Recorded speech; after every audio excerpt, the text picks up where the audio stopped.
ជំរាបសួរពុកម៉ែបងប្អូនវិលមកកាន់ Channel បស្រាយសុបិនសាជាថ្មីបាទថ្ងៃនេះផងដែរខ្ញុំនឹងលើកយកទាក់ទងនឹងពុកម៉ែបងប្អូនសុបិនឃើញសត្វខ្លា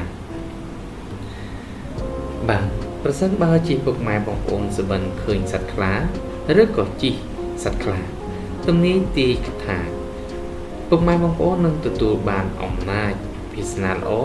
ឬក៏ទទួលបានការដំឡើងទូនាទីការងារផងដែរមួយទៀត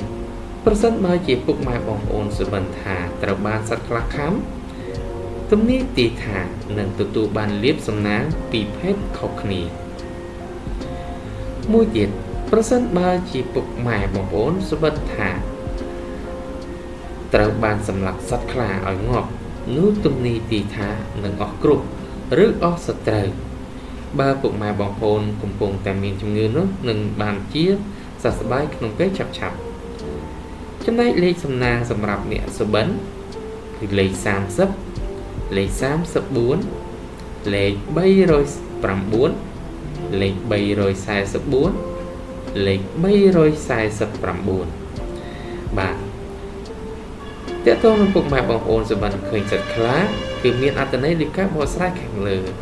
ជាចុងក្រោយក៏សូមអរគុណពុកម៉ែបងប្អូនដែលខំចំណាយពេលវេលាដ៏មានតម្លៃតាមដានសំណប់ Channel បកស្រាយសុបិនពីដើមរហូតដល់ចប់ជាចុងក្រោយនេះក៏សូមជូនពរពុកម៉ែបងប្អូនជួបតែសំណាងល្អគ្រប់គ្នាសូមអរគុណ